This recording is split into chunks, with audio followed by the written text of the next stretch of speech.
Hello and welcome to the Avrum Rosensweig Show. This show is dedicated by an anonymous donor with heartfelt greetings to the people of Israel and to all those who stand in her defense, both in Canada and around the world. May you be blessed with strength, courage, and protection, and may peace, security, and brighter days soon prevail through the land of Israel and all over the world. Welcome to the Avrum Rosensweig Show. My name is indeed Avrum Rosensweig. You know, there are politicians who simply hold office. There are politicians who shape policy. And there are those rare leaders who are willing to speak with conviction, challenge the status quo, and stand firmly for their principles, even when the political winds blow in another direction. Today, I'm very deeply honored to welcome Melissa Lantsman, Member of Parliament, Deputy Leader of Canada's Conservative Party. Welcome, Melissa. Thank you so much. One of the most recognizable voices in Canada, Canadian politics, and a passionate advocate for freedom, democracy, and the fight against anti Semitism. Melissa's journey is uniquely Canadian. She's the daughter of immigrants who fled the Soviet Union in 1975 in search of freedom and opportunities. She has risen to become one of the most influential political figures in the country. Her personal story reflects the value of hard work, gratitude, resilience, and a deep appreciation for the freedoms that some folk sometimes take for granted. In Parliament, Melissa has emerged as a powerful voice on issues ranging from affordability and public safety to human rights and the growing challenges facing Jewish communities across Canada. Following the horrific Hamas attack on October 7th, Melissa has spoken forcefully in support of Israel, condemned terrorism without equivocation, and challenged the alarming rise of anti Semitism on Canadian streets, campuses, and social media. So today we will talk to Melissa about Canada, its leadership, conservatism, anti-Semitism, Israel, public service, and the values that continue to guide her remarkable calling. This will be a conversation about conviction and about courage, and ultimately it will be a conversation about what it means to stand up for your principles when it matters most. She became the first openly lesbian woman and first Jewish woman ever elected in a conservative member of parliament in Canadian history. Please join me in welcoming the new generation of conservative leadership, a member of parliament, Melissa Lantsman. Welcome. Wow. I want you to write my obituary. Yeah, I already have a whole lineup of people want that. Yeah, that's pretty good. if, if I can't write it, I'll make it, but you should live a Okay. long life. Sure, not for a while, but you're on the list. Listen, firstly, thank you so much for joining me. I'm very, very honored. I can only imagine how busy you are, and taking the time to do my podcast means a lot to me. Thank you. Well, I've known you for a long time, so we'll let the listeners in on something. I met you a long time ago, and it was my first interaction with what you were doing with Behafta, back in the day when politics was like a distant dream. But I know I looked up to you then. I look up to you now, and I know many in the community do. Thank you. Thank you for saying that. I feel the same way about you, by the way. I'm fascinated by your career, what you've done with your life, kol hakavod, as they say in Hebrew, which is well done. So let's dive in with that questioning. I am always deeply interested in where people come from. Because to me, there's so much to be seen in the past having to do with the present and the future. So if you don't mind, and we won't go into details, let's talk about your parents a little bit. Oh man, Who are your they were parents? the Tell us. best. I'm part of a club that nobody wants to be part of at my age, and it's the Young Orphans Club. So both my parents have passed away, and that Yes, happened I'm within sorry. the last 6 years. So my mom never saw me actually move to elected office. My dad was there for my first term, and he passed away a couple of years ago. And they are the thing that you don't realize until you're an adult, until you can make sense of what happened at home with an adult lens, that shape everything about who you are and why you think the way that you do, and why you have the drive that you do. And it all comes from them. And of course, theirs came from their parents. But my family story, like again, like you said, is very similar to lots of people in Canada. My parents came here in the mid 1970s. My dad was an uncredentialed engineer who drove a cab to put my mom through school, who bought a house in a safe neighborhood, raised two kids. And at the time, we never wanted for anything. We didn't really understand the hardships. they took this massive leap of faith in their 20s to go to a land where they didn't speak the language, where they knew they wouldn't be credentialed as professionals, just to take a chance so we would have it better off in the next generation. And you don't really quite get that until you're an adult.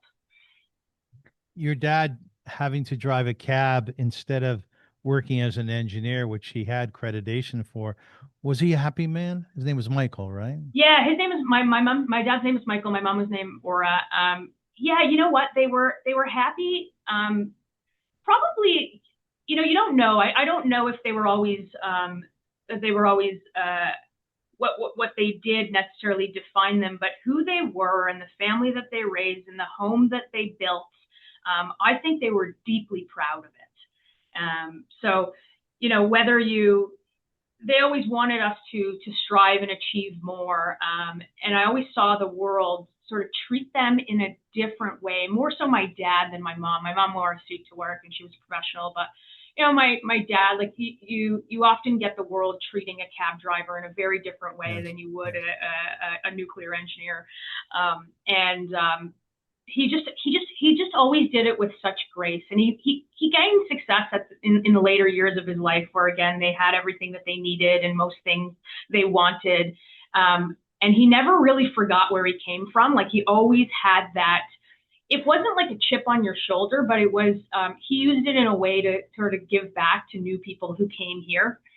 I'll tell you a little story about what my dad did later. My dad owned a pawn shop, and I think mostly as a hobby. He didn't really need to work in the later years of his life, but he needed to go somewhere and do something. And throughout that, like the pawn shop was like this place that people descended on when they came to this country to get some stuff or just to get settled. And there was all kinds of different people from all kinds of different walks of life, and people who had like their souls blackened by something that from their past. And my dad was the kind of guy who would literally give you the jacket that he wore to work if it was cold outside. And he would be so vicious and sometimes just cutting people off who weren't bettering their situation, because he really wanted to see people sort of get a leg up in the world like he felt like he did. And it was fascinating to watch. And again, you don't really understand it until you do like the whole look at his entire life. Like he didn't set out to change the world, but he set out to change like a lot of people's individual worlds. Which is a beautiful thing. If we have enough of those people, the world would be a great place. Definitely. Definitely. Well, And he was funny, and my parents shared like a lovely almost 50-year marriage. And I'm sure that it wasn't always easy, and financially at the beginning it was pretty difficult, and that put some stress. But like we always had a million people in the house. The dinner table was full. They were long. They were full of conversations. I came from a mixed marriage in the sense that my mom was a liberal and my dad was deeply conservative. So those fights were, those conversations, if you will. We tried to solve the world's problems at our dinner table in Thornhill. What was their parenting form like? Would they speak to you in a conscious way? Were they of that ilk where Oh, totally. they knew you were there, type of parents? Yeah, that, and I'm also like there's like some context here. I'm also like the last one. I'm like the youngest. I was like raised in a very Canadian identity.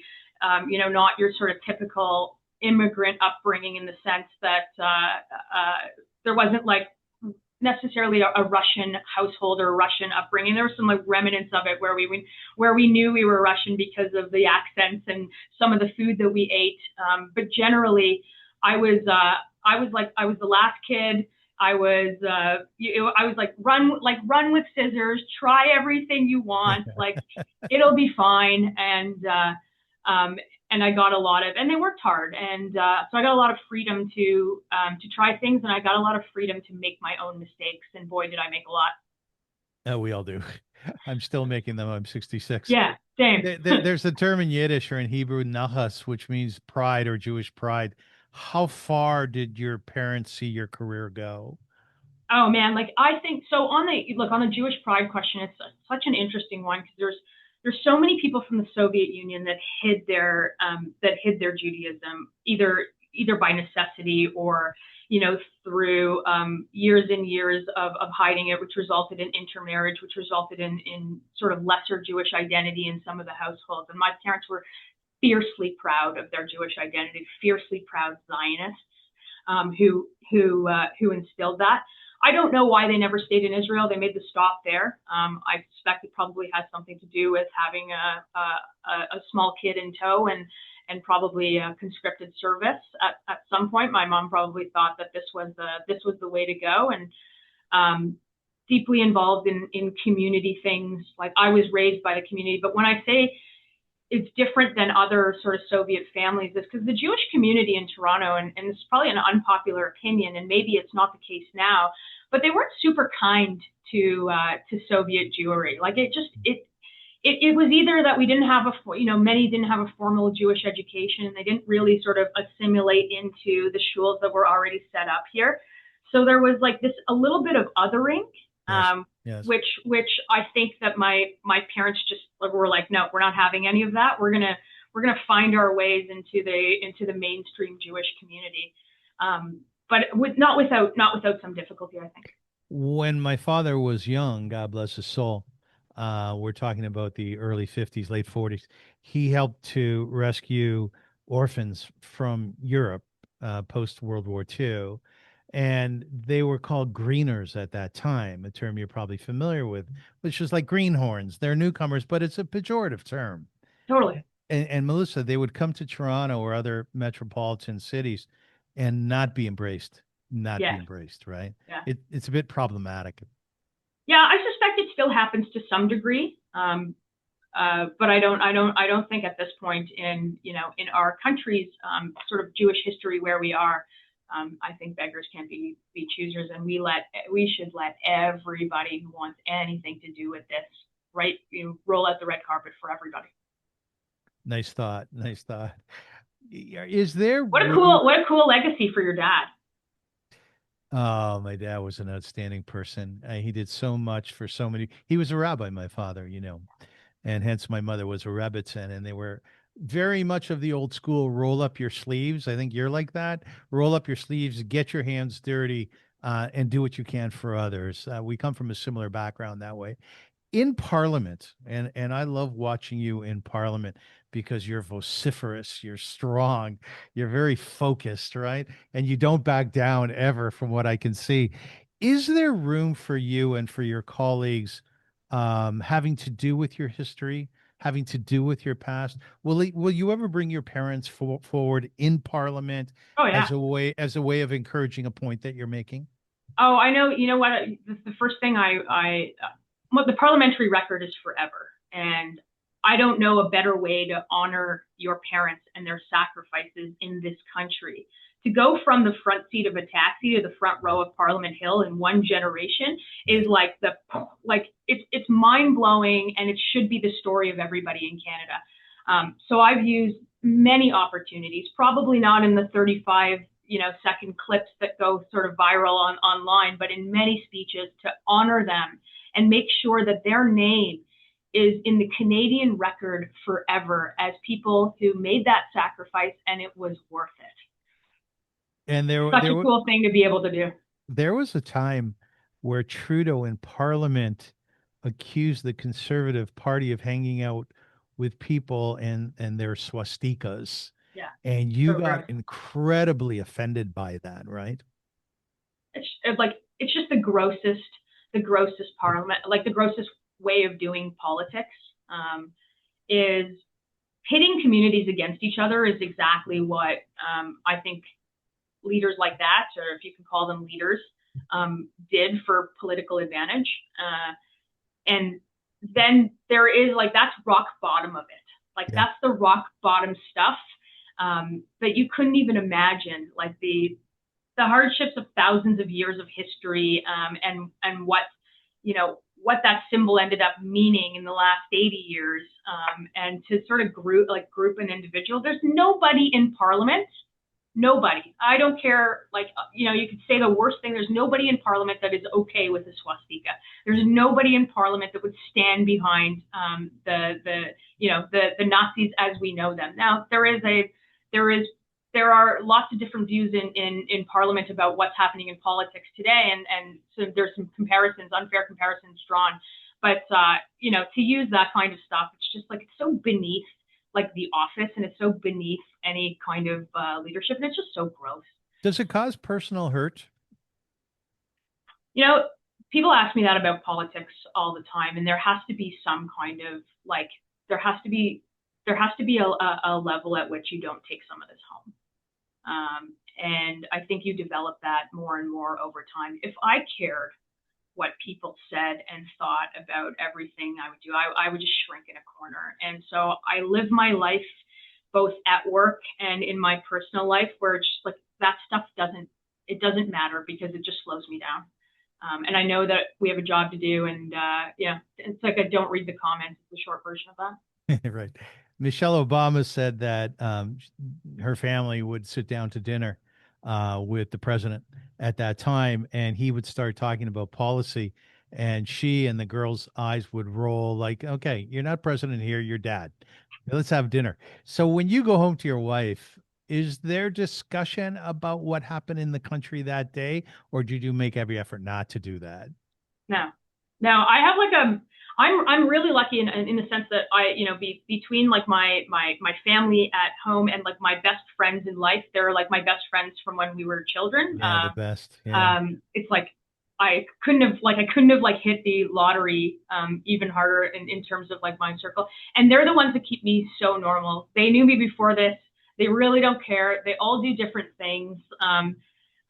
Once in a while, if something is like super, super viral, or they come across it, or somebody sends it to them, they're like, what happened? What is this all about? Yeah. But overall, we talk about things that, normal people talk about. And of course, politics sort of squeezes its way in there, once in a while about, the way that we come to solutions might be different amongst friends and amongst my own my own family, but they're the ones that keep me grounded and normal, and like, hey, this is what normal people are talking about. Right. We're watching the thing on Netflix, right? Right. How has your wife helped you in terms of your career and being strong within it? Yeah, my wife's a litigator, so that answers every question. So I tend to lose a lot of arguments at home that are. And you're a good really arguer well. too. Yeah, pretty good, but never not a whole no candle to a litigator. Look, I think it's important to have that home base, that structure, that person that you feel safe with. But it's also super important to find somebody that's going to let you run with scissors and do the crazy things that you want to do. So when you come home and say, hey, like I want to like quit this great job that I have and run for office, and maybe it'll work and maybe it wouldn't, and like you have real things, like you have a mortgage to pay, and you have real conversational pieces. And I've always had, yeah, okay, let's do it, like let's try it. What's the worst thing that can happen? Like you succeed. And so as much as she's been on this journey with me, I've been on a journey with her where she's just got an explosive career as well, where she's sort of moved through that world as fast as humanly possible, and and runs a tight ship at work. For many years, I ran, as you mentioned before, an organization called Via Avta. And thank God it's done very well for itself. It's doing phenomenally well since I've left. The new CEO is wonderful, and it's growing all over the place. But I would tell you that for many years, I felt a little bit like a phony, like I didn't belong. I would often be in front of 10 people, 50 people, 500 people, 1,000 at our gala. And in the back of my mind, I was thinking, what the heck am I doing here? How did I end up here? Do you have that? Do you have that at all? Yeah. Every time I walk in there, like first of all, like, how did I get into this? How did I get so lucky? How did all of these people in the community that I grew up in choose me to be the one that talks here? And I think there is a level of that. I think it happens particularly like the syndrome is the imposter syndrome thing is a real thing with particularly with women more than it is with men. I guess I think that's just a reality, but I think everybody has that. And if you don't, I think you should get your head checked. So Jordan Peterson agrees with you, Melissa. Yeah, he says it's the natural state. In other words, especially when you go into a brand new career, you don't know what's going on. You don't know the people. You don't know every career has a vernacular, has a language. Sure. You don't know the language, right? So you're yeah, right. And there's so many people in your orbit that there's no handbook to this either. It's not like here's the things that you need to do to be a good MP. There's here's an office, go ahead, make it happen. And you learn from people that did it well before, and you learn from people who did it not so well as to what not to do, and you figure it out. And then obviously people took a chance on you. I don't think they necessarily choose you, but they take a chance on you, and you hope to not give them buyer's remorse every time you go back and ask for some more help. In politics, what you do for a living, where you go every day, and how you show yourself to your constituents, and that would be across Canada. Do you see yourself as a Jewish lesbian or as a lesbian who's a Jew? I don't know. It's a weird question to ask somebody. I mean, I've got a lot of things that I see myself. I see myself as a child of immigrants. I see myself as successful in business. I see myself as the first person to have grown up in this community and represented. And at the same time, I don't really see so many of the labels because everybody's got their thing. Yes. I see myself as somebody who understands this community probably better than anybody's ever represented it. I've seen it grow. I've seen the challenges. I've seen the best moments, and I've seen the worst moments in the community. And I think that no matter where you get me, whether it's at the bagel shop or the gas station or the grocery store, I will have an honest conversation with you. I will not take your position if I don't agree with it. But I think the authenticity piece of it is I see myself as authentically, a leader in this community because I've lived this community and I've lived this story.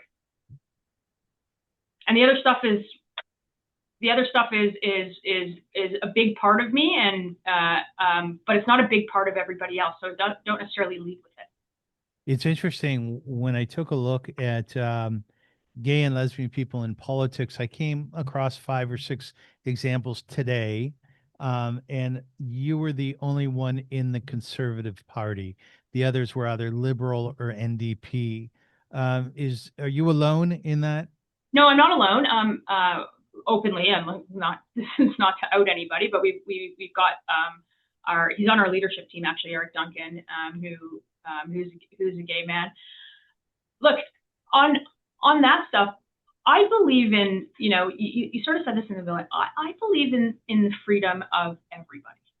I don't really care where you were born, what color your skin is, what language you speak, who you're married to, what your family looks like, when you got here. None of that matters to me in the sense that I think you deserve the same respect. I think you deserve equality. I think you deserve freedom. I think if we divided ourselves less on those lines, I actually think that we end up in a better spot because what we've done now hasn't worked.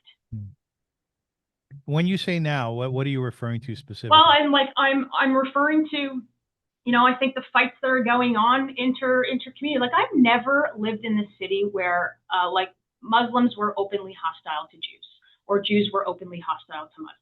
I see the same thing in very small parts of the Sikh community and very small parts of the Hindu community. I see the same thing within the gay community between on the conversations around trans rights or I've never seen so much division within what otherwise should be a cohesive country. And I think there's a big reason for that is I think that we've stopped talking about what it means to be Canadian, what real pluralism means, the things that actually bind us together rather than the ones that rip us apart. And I think we focused on all of the wrong things. And I make it a point not to. I make it a point to talk about the things that can bind us together: freedom, democracy, the rule of law, the ability to buy it, like to get a job, to buy a home, to raise a family, like the things that make this country incredible, not the things that divide us. And when do you know people are hearing that message? I don't. But it doesn't. It's not going to stop me from saying it, because I think eventually you get enough people on board who say, what we're doing now is cuckoo bananas. It's not working, and we got to figure out a different path forward, because what we're doing now is super unsustainable. I ask this question to many of my guests, be they Jewish or not Jewish, and I think you're in a good position, perhaps, to have an answer for this question, which is, why are we hated so much, Melissa, the Jewish people? I don't think we're hated. Well, look, I think that's thousands of years of history, but it's, to very many today, it's not a distant threat. It's on our campuses, it's in our unions, it's in our most trusted institutions, it's in our streets, it's all over social media, and it's not that I think that we're more hated. I think that there is a cowardly silence of those willing to stand up that allows it to permeate all of those institutions. And if you don't have somebody stopping it at the door, then it gets out of control. So if you're asking me, are we hated more now than before? I'm not sure. Why are we so hated? Convenient scapegoat. And it's not just us. When they're done with us, or when the people who are proliferating this hate are done with us, when they're done with the Saturday people, Avrum, they come for the Sunday people next. Yes, yes. I remember when I was running Via Hafta, again, the organization that I launched, Jewish humanitarian organization, and there would be reports, let's say in the cold of winter, about the number of homeless living on the streets. I couldn't sleep because I felt as though, oh, this is my job. And because there's more homeless people out there, I'm not doing my job as well as I could. Before we went to air here, there's a report out of Montreal that there seems to be some sort of terrorist attack in Côte de Neige, at a kosher butchery or something. When you read reports such as that, Melissa, is that something where you respond by saying, this is my job, this is something I need to stop? Yeah, look, of course. And it makes me super angry and really sad that it is continuing. And the reason that it makes me super angry is because we have been warning about things like this for years, and with no action. And what is worse about a politician whose job is never done, just like a humanitarian worker whose job is never going to be done. Like, the best thing that they can do is put you out of business, but we both know that's not going to happen. The worst thing that can happen is the I told you so. I told you this would happen. We gave you a suite of policies that could have stopped this. And of course, we don't know about this, and I don't want to make any assertions. But we know that when a criminal is let out on bail, and he reoffends and he kills the person that was running away from him in the first place, we know the problem is the bail system, and it could have saved a life. And that's when I get super, super angry. And yeah, I guess like the answer is you hold that weight on your shoulders, and the other weight that you hold on your shoulders is the one that everybody is looking at this, wondering, like, could we have done something? And you're just like screaming on the inside saying, yes, we could have. Conservative values, some of them are individual freedoms and responsibilities. Conservatives generally believe that individuals, families, and communities, not government, should have the primary responsibility for shaping their lives and future. Fiscal responsibility, lower taxes, strong and safe communities, free enterprise, and economic opportunity. I did a sort of a comparison on AI between conservative values and liberal values, and they are different, but they're not so different as they might be in the States. But my real question to you is, and this is something I wonder about a lot, were you born a conservative? Is there a side of you when you lean this way? Does some liberalism come in?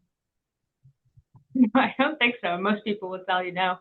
Um, I think I think you're shaped by your environment, about what makes sense to you. I think much of it comes from look, having parents who left the Soviet Union where they could never succeed based on who they were, based on a government that had clamped down, that controlled everything, that nationalized everything. Like there were like I grew up at the table like not hearing nursery rhymes. I heard about bread lines, like in a very very real way. So it creates this inherent distrust of government, and that distrust has been proven right time and time again correct, on all kinds of things. When government controls something, they screw it up. And I feel the same way on some of the on some of the issues that you don't that you wouldn't think. Like we can get into some of the minutia about some of my weird positions, but they all stem back to people can do for themselves much better than the government can do for them. I believe that people should keep more of their money. That markets should send the signals about risk and reward in a way that that will make us just decide on those principles. Like all of those things are inherent to my understanding of the world. So are you born with it? No. Are you taught it? Probably. And are there times when the liberal government will come out with a policy, come out with a statement, come out with an action, and either you'll say in your head quietly, good one, or I think that Yeah, would, it's usually the ones that we've been pushing for, like when they cut the carbon tax, like good one. When they're thinking about what this country has to offer in terms of yes, resource yes. development, when they want to fast track things, like yes, there is no like good ideas span between both parties, and when you're fighting for a better country, if they've got a good idea, then part of the job of the opposition is to work with them, make that idea sort of the best piece of legislation that it could be. So opposition has three things in my mind. One is to oppose really bad legislation, which there is no shortage of. It is to help them pass really good legislation and make it better. And it is also to expose the things that they're not telling you. Those are like the three buckets of like what my work is in Ottawa. And there's less and less, there's more divergence between, I think, liberals and conservatives today, because I think the Liberal Party is quite far left from, when I told you my mom was a liberal, I don't think she would be a liberal with this Liberal Party. Before we did this interview, I was speaking to some friends about it, and somebody mentioned to me, a dear friend Richard, that he is in a class with you, I think every morning or something along those lines, learning what's called Tanya. Is that correct? Yes. This is Right. So, do you want to explain what Tanya is? yeah, look, I am part of part of the way that I stay grounded is, of course, with a family and a spouse that's super supportive, and sort of normal friends that do normal things and talk about normal stuff. I've also found that the most driven and the best I've ever been in my life is when I've been learning. Always. The times where I moved away from it in my life is like just an unmitigated disaster. Like that time in your 20s where you're just doing all of the wrong things to your brain and to your body and to your family and the decisions, and like it's not that bad, but it's you're not living your best your best and most productive life. When I've been most productive, I've been learning Torah, and so I learn every morning, with the exception of Saturday mornings, and by phone because I'm never in one spot any sort of given week. I learn 15 minutes of Torah every day, and Tanya is the like it's the Chabad book of the how, of the why, Yeah. of the of the explanations behind it all. And I met Rabbi Kaplan from Chabad Flamingo many years ago, and I heard him speak. And I said, if there's anybody that's going to bring me back to this, who's going to tell me about what it means to be a Jew and what it means to make the world a more godly place, it's going to be that guy. So I cornered him and said, will you learn with me for 15 minutes a day? And we've been doing it for years. And like I said, every time in my life where my life has been productive and on the right path, it's when I was learning. So I say if I can find the time every single day, then I think anybody can find the time, and it will change your life. Yeah, I feel exactly the same way as you. I started learning what's called Daf Yomi, which is a page of Definitely. Talmud every single day for the last 6.5 years. I started learning Chumash, the 5 books of Moses, and I give a class every Thursday night. And yes, I feel very, very centered. So I have something very interesting for you, which I'm going to guess you have not heard in other interviews. I want to ask you a couple questions, which are predicated on the teachings of Tanya. Okay. The Tanya teaches that every person experiences an ongoing struggle between higher ideals and self interest. In politics, where criticism, ambition, and pressure are constant, what inner battle do you face most often, and how do you stay true to your values?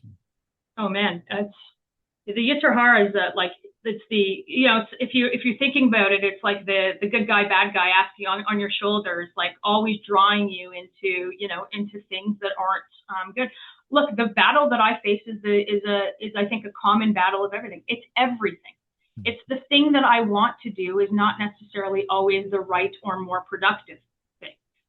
I think sometimes it is, but I think as a mortal human who is not like a pious tzaddik, I think everybody faces the challenge of knowing, of knowing what's right, and that's exactly why I continue to learn every day, because it grounds you in a place that inherently you get closer to the ideal. You get closer to knowing what the right thing is and what the wrong thing is. If you set out a time and you make a time without getting into sort of the specific Jewish thoughts about it, I know how to fight the thing that I don't want to do all the time. Mm-hmm. And it's by bringing me back to my Judaism. Yeah, well put. The Tanya emphasizes that every soul has a unique mission in the world. Do you view politics primarily as a career, a calling, or a form of service? How has your understanding of that mission evolved since entering Parliament? I think you're put in this place to do the thing that you can do, that you're chosen to do at the time. Sometimes I think was in the right place at the right time, and now I have to make the best of it. And sometimes I think that I was put in this place to carry out a mission that somebody else couldn't do. I don't know what the answer is on that. I still grapple with the idea that somebody else couldn't do this well. I think other people could do this well. I think there is lots of talented people in the world that would speak up for their community in the same way that I do. I think people could do this better than me. I'm focused on doing the best that I can for the time that I'm here, for the people that brought me here, and having them sort of at the center of my universe of a mission-driven politics. But are you proud of yourself? Are there moments where you'll embrace yourself and say, Melissa, way to go, you did it well? Yeah, I think there's some of this. Probably should be more of that in my life. I'm thinking about the next thing. Yeah. I'm thinking about I'm often thinking about the next win, the next accomplishment. I've always been like that. So I'm not somebody who is really, really good at stopping and living in the moment. I use, and I'll be quite honest with your listeners, I use escapism as a way to sort of get out of my everyday, whether it's like music or like vegging out, and probably not the thing to admit on here, but I need to extricate myself from this in order to take a moment to appreciate it, because I can't appreciate it while I'm in it. Yes, I understand that completely. I'm like that too. There's always something to do. You're the unfinished work of a humanitarian is the perfect example. Yeah. Like, how could you look around and pat yourself on the back when there are still people living on the streets, unhoused, hungry? That's the same thing with politics. It's like it's never done. It's never even close to done. Yes, I understand. It's like a story that never ends, or an art piece that you just can't finish. Finally, the Tanya teaches that darkness itself can become a source of greater light. As Canada faces rising polarization, anti-Semitism, and social division, what gives you hope for the future of our country? The people. I think we have one of the strongest Jewish communities anywhere in the diaspora. I think what the Jewish community has built here is like second to nothing. And I think that there is enough people willing to fight for a country that they want, that makes sense to them, that they want to live in. That gives me hope for the future. I think the same thing about the country as a whole. We have enough food to feed ourselves for generations. We have enough power to make ourselves energy independent and to displace some of that dictator oil that's fueling the wars on the other side of the world that are killing our people. We have human ingenuity. We have an educated workforce. We have so much opportunity here. And I think there's times in history where there are governments who squander that opportunity, but that doesn't extinguish the flame of the very people in this country who make it go around. And I think this is the best place in the world. And I want us to succeed. So from your heart, you're just deeply, deeply Canadian. Yeah, I mean, there's no better place on earth to live. You feel that?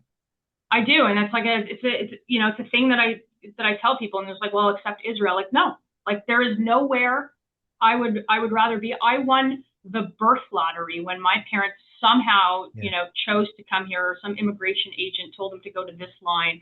And I was like, I can't believe that it happens sometimes. I can't believe the life that they created. I can't believe that I get to live at this moment in history, in this community, on this earth. Like, you pinch yourself sometimes. Yeah, I completely agree with you. And I wish more people, especially young people, will get that point. Such a salient point. Well, we have to do that. There I has agree. to be I a agree. pride. There has to be a pride taught. Like, we cannot apologize for our history and tear down statues and live in this like nonsense reality that we have to be afraid of the history that brought us here. Like, this is a big part of it. Once we are proud, once we are like truly patriotic, then we will understand the gifts of this place. Its natural beauty, its people, it's everything. Does AI play a role in your politics at all? Yeah, of course, every day. I mean, AI, like, you have to be. First of all, I'm a young person in politics, and AI told me like where I have to be, what time I have to be, what I should wear. It does like my the I'm not afraid to use it, and I'm not afraid that it gets used in my day. And I think that there's a really important part of government that needs to it to grow in a way that is additive and not replacement sort of theory, and to keep kids safe and all of those things. Like, there are lots of big policy questions, but I think it's like one of those things, the turn of the century, the combustion engine, like the Industrial Revolution. It's our version of that. We're on the same page here. So with that, over the last number of months, I've worked with AI on creating poems, ode to, for my guests, and I have an ode to Melissa Lantsman. Oh, amazing. The hour grows quiet now. The questions cease. The lights burn lower. The conversation rests. Yet something lingers in the stillness, a reminder that some journeys carry meaning far beyond the moment in which they are told. And today, Melissa Lantsman, we have spoken not only of politics, but of the forces that shape a life. For every story begins before public office, before parliament and public debate. It begins with family, with sacrifice, with the courage of those who came before. Your parents arrived from the Soviet Union, leaving behind a world where freedom was scarce and opportunity was uncertain. They carried little except determination, a belief in tomorrow, and a hope that their children would inherit something better. From those sacrificed emerges Melissa Lantsman, a daughter of immigrants, raised in the promise of Canada, yet mindful of the fragility of freedom. And today we spoke of difficult things, of democracy tested by division, of anti Semitism rising in familiar forms, and of the responsibility to confront hatred rather than accommodate it. We spoke of the October wounds, of Jewish communities shaken by fear, and of the enduring challenge of defending truth in an age of confusion. We spoke of Israel, its sorrows and triumphs, its burdens and its hopes, its determination to endure. And we spoke of Canada, a nation still striving to fulfill its promise, still asking what kind of country it wishes to become. Melissa Lantsman, leadership is not measured by title or applause. It is measured by the willingness to defend principles when doing so carries a cost. And courage is rarely found in grand gestures. More often, it lives in honesty, in resilience, in speaking clearly when silence would be easier. The headlines will fade, the debates will pass, but characters remain. And so, Melissa Lantsman, we leave this conversation with gratitude for candor, for conviction, and for the reminder that principles still matter. The questions are the questions are finished. The work, as always, continues. So thank you. Thank you Wow, very thank you. I'm not, it's either you or AI that's writing the obit. That was much. super good. Maybe you with AI, the additive. You should see it before you pass. But like Thank they you so say much in for England, lift for 120. Yeah, thank you to you. Thank you to you. And thank you for being here. Thank you for your work. And thank you for your positive nature. It is so incredibly inspiring. And I'm very, very grateful for that. And I know that my viewers and listeners will be as well. Appreciate it.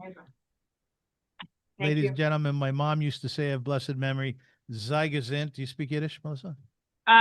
Enough to know that. Okay, which means go in good health until we meet again. Appreciate it and be well. Thank you. Thank you.